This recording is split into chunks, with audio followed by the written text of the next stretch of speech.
One day, in the University of Science and Technology at Whale City, another course has tasked us with another project. The course was entitled SCH232 Introduction to Psychology.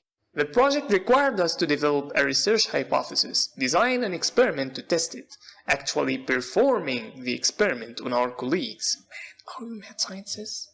Anyway, collect the data from the experiment, analyze it to see whether it supports or rejects our hypothesis, and finally represent our work in a video. So far we have reached the step video, so enjoy! Once again, a competition between males and females. Whose short-term memory is the best? Well, it's said that females would win this competition, however we decided to check this ourselves. As we were only able to test this in our university, so the hypothesis had to be in this form. As Whale City female undergraduate student is more likely to score than a male student in a short-term memory test. The experiment intended to test both visual and auditory memory. However, making a good and valid memory test took us a lot of time and effort. The test itself was made in the form of a Visual Studio application using C# and XAML programming languages in order to effectively make our memory test in the desired form. So here is our software. However, we have designed a Google form to get the answers of the participants. The test firstly asks the participant some details about himself, the gender essentially, the age, the batch, the major, just some details to make sure our sample is fairly representative. We also asked the participant for other details, factors that may affect the participant's performance, like the number of sleep hours and the degree of being tired and hungry. Once the participant is done, he is ready to take the test. In the first part of the test, the participant is shown 8 successive numbers of 1 digit, then another 8 numbers of 2 digits in order to increase difficulty.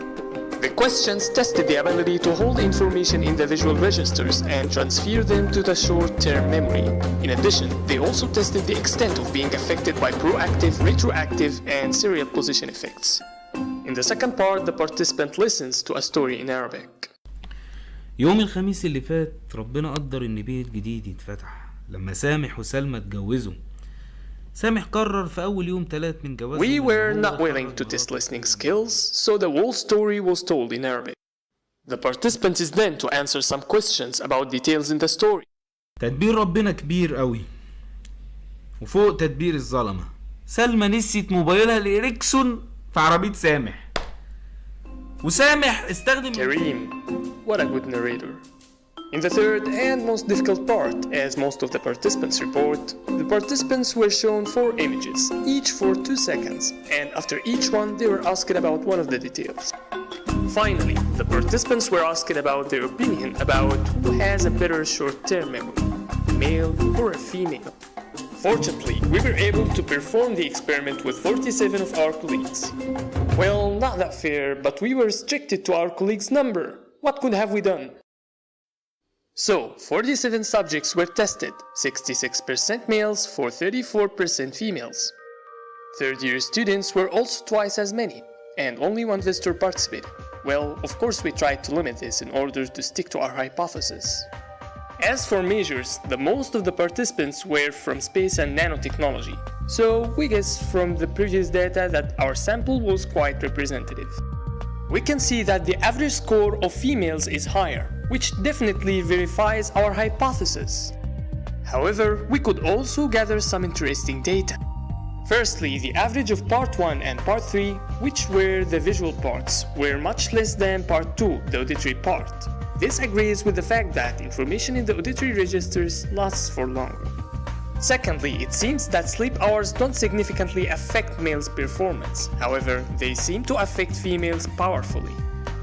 The same for level of being tired. Finally, and most exciting, the level of being hungry doesn't seem to affect females' performance. However, it seems that the more a male is hungry, the better his performance. Could it be that males' performance increase with hunger? Or is it that males are not being honest enough about their status? Or is this just because our sample is not big enough? These discoveries will definitely need for further research anyway. So, thank you for watching us, and a very special thank you to the X-Man Muhammad Maher, who helped us a lot performing the experiment. Maher, we love you, man. See you in another project.